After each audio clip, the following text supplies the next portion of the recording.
I mean, Disney is projected to lose anywhere between $200 million and $400 million, and to everyone who hates when I win, well, the winged victory came to line up just to see her.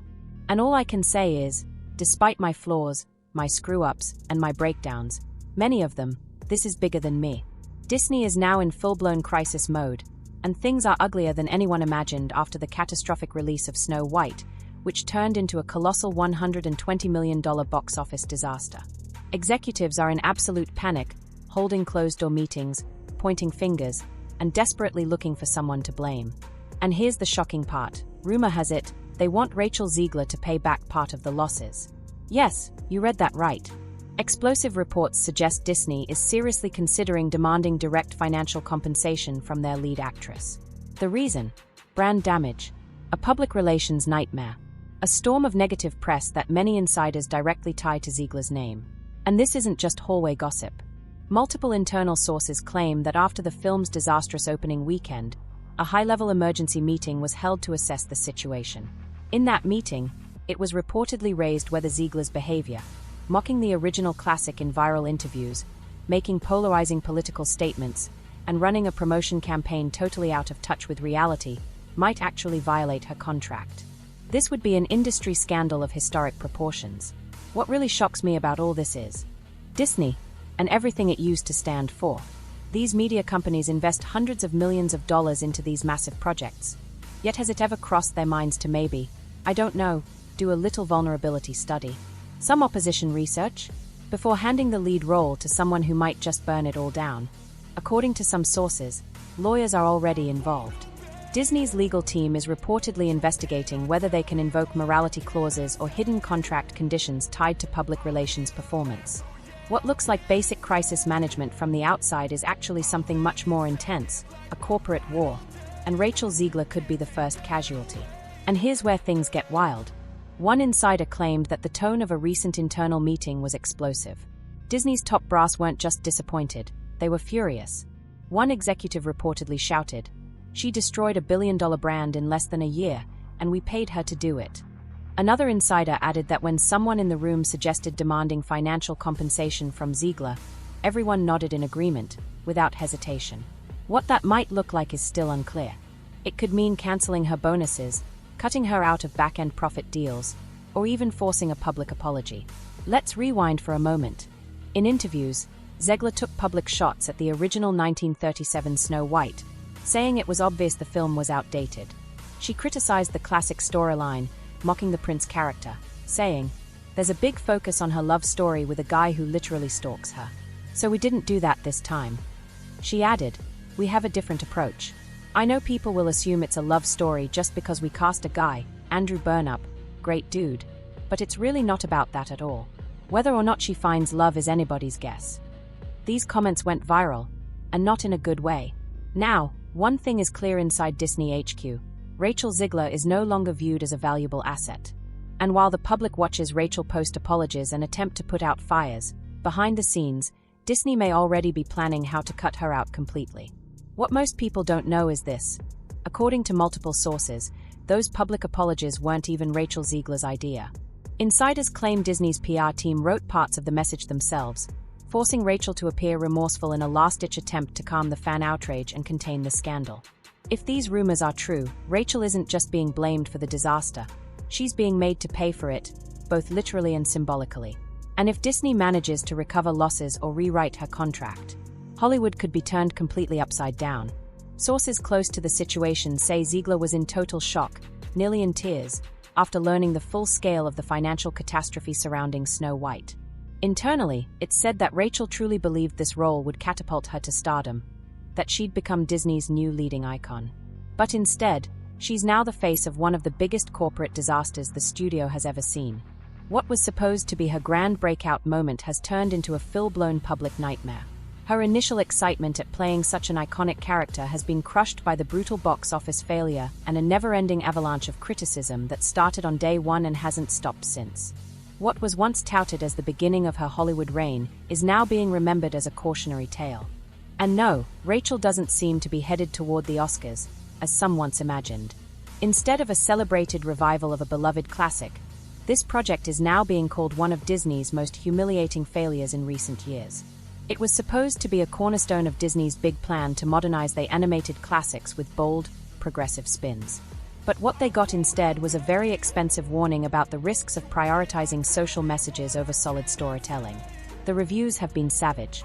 At the box office, the film has bombed. Critics are calling it a branding disaster that alienated both nostalgic longtime fans and younger, modern audiences. It had everything going for it: brand nostalgia, a massive budget, and a young rising star ready to shine. But in the end, it became a media bombshell, and many now believe the failure wasn't just about the movie, it was about the messaging behind it. The collapse of Snow White wasn't just about bad timing or a weak marketing campaign. It was the result of major missteps in casting, tone, and public image management. A perfect storm. Social media is flooded with theories, breakdowns, and speculation. Fans and critics alike are digging through everything, from behind-the-scenes drama to Disney's strategic decisions, trying to figure out how one of the biggest entertainment giants in the world could fall this hard. At this point, Snow White is already being used as a case study in what happens when a film completely loses touch with its core audience. From Ziegler's explosive comments about the original film, to her divisive political takes, to the complete rewrite of the classic tale's heart and soul, the disconnect wasn't an accident, it was baked into the project from day one. Now, Disney finds itself forced to rethink not just this film, but the entire direction of its live-action remake strategy. And here's the real kicker: this isn't going away anytime soon. There was a time when simply announcing a Snow White remake would have sparked massive hype. Disney banked hundreds of millions expecting a surefire global hit. What they ended up with? A global embarrassment, so bad it shocked even the most experienced industry analysts. This was a disaster from the start. Warning signs were everywhere.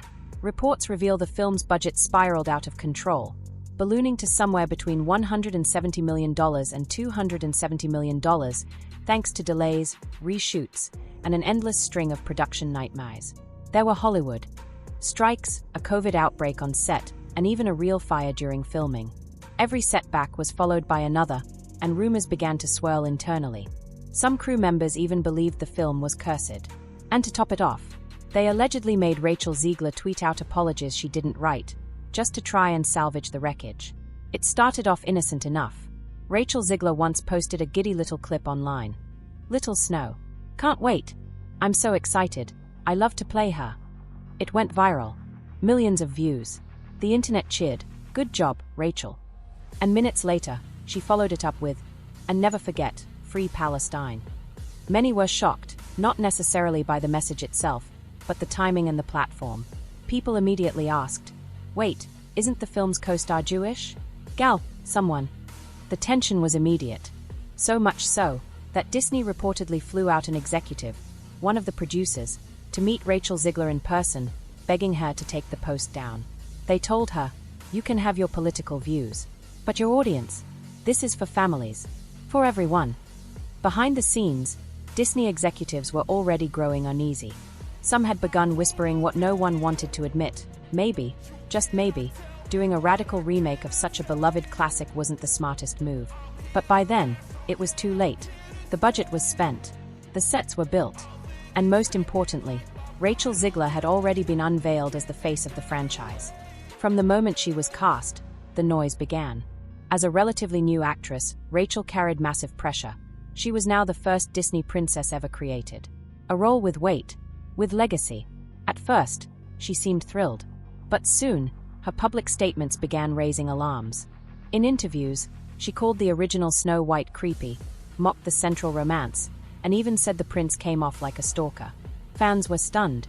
Snow White isn't just another movie, it's a cornerstone of animation history, the film that started it all. But instead of honoring that legacy, Rachel's tone came off as disrespectful, dismissive, even arrogant. Die-hard Disney fans didn't hold back.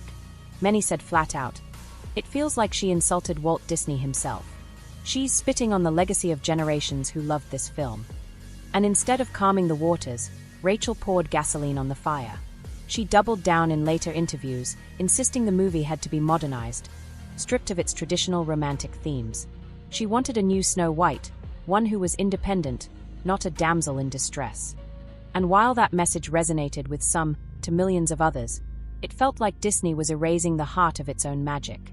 Suddenly, Snow White wasn't just a fairy tale anymore. It had become a battleground in the modern culture war. People weren't talking about princesses. They were talking about politics, identity, legacy, and who gets to define Disney's values today. For Disney, it was a nightmare scenario. The film, which was supposed to unite generations, ended up dividing them. Inside the Disney offices, panic was setting in. Executives called emergency meetings. PR teams were working around the clock. The priority was no longer the premiere. It was damage control. Rachel Ziegler soon posted a public apology, trying to walk back her earlier statements and calm the storm. But it completely backfired. Critics weren't buying it, not for a second. The apology was seen as opportunistic, calculated to the minute, and dropped just before the movie's release. Then came the comparisons. Oh, now it's convenient to sound humble. This is just crisis theater. Some even compared it to Peter Dinklage's comments about dwarfs in fairy tales, accusing him of cashing in for years, then turning around and criticizing others for doing the same. He made millions acting as a dwarf on one of the biggest TV shows in the world, and now he says it's offensive to cast dwarfs. He got his bag and pulled the ladder up behind him. For many, Ziegler's apology felt exactly the same, disingenuous, corporate, and scripted. Social media lit up with frame-by-frame breakdowns of her apology video. Word by word, people pointed out what was missing, what felt off, and what still rubbed fans the wrong way. Far from ending the controversy, the apology only fueled it further. To a large part of the public, it confirmed what they already suspected. This wasn't humility. This was damage control, pure and simple. What looked like remorse on the surface was, according to insiders, just a performance, a carefully packaged act of regret. Meanwhile, behind the scenes, Disney quietly began scaling back its promotional campaign. Red carpets were reportedly toned down. Public appearances were limited. All of it done to minimize the risk of Rachel Ziegler saying something else that might set the internet on fire again. By the time the premiere finally arrived, the atmosphere was anything but glamorous. Instead of the usual high-energy spectacle, it felt more like a quiet, private screening, not the global launch of a Disney tentpole film. Then came opening weekend, and the numbers hit like a bomb. Internally, Disney had been hoping for at least a moderate box office hit, something that could justify the massive investment and restore faith in the live-action remake strategy. But what they got was a historic failure. In the US, Snow White barely cleared $43 million on opening weekend, shockingly low for a film backed by a massive marketing push and one of the most iconic names in animation history. For a studio used to dominating the box office, this wasn't just disappointing, it was a punch to the gut. Globally, the film pulled in around $87 million in its first few days. At first glance, that might sound decent, but in context, it was nowhere near enough. Industry sources estimate Disney poured over $250 million into Snow White, including production and promotion. And the worst part, it didn't meet expectations. It didn't even meet the bare minimum. Not for distribution, not for advertising, not for breaking even. Industry analysts were stunned. Even the few who had remained cautiously optimistic began slashing their forecasts the same night. Some are now warning that the film might never break even. Not with streaming deals. Not with merchandise. Not even with international box office numbers. This isn't just a flop, it's a financial catastrophe. And to make matters worse, there was no post-release bounce. No surprise surge. No second wind. Just silence. And a growing sense that Disney may have made one of the most expensive mistakes in studio history. No viral scenes. No surprise crowd reactions. Not a single redeemable moment. To many, Snow White was a complete failure, the kind that shakes an entire studio to its core. And for Rachel Ziegler, that underwhelming debut became yet another weight dragging down a narrative that had already started to collapse. Once the disaster was undeniable, the blame game began. Was it the script? The direction? The marketing? In the end, all fingers pointed to the most visible face of the project, Rachel Ziegler. Behind closed doors in Hollywood, whispers started to grow louder, rumors that Disney no longer had interest in working with her. Some insiders claim that certain deals were quietly canceller. Others say Disney is exploring legal options to recover some of the losses, though nothing has been publicly confirmed. But one thing is clear, Rachel's relationship with the House of Mouse is hanging by a thread. And beyond Disney, her reputation across the industry has taken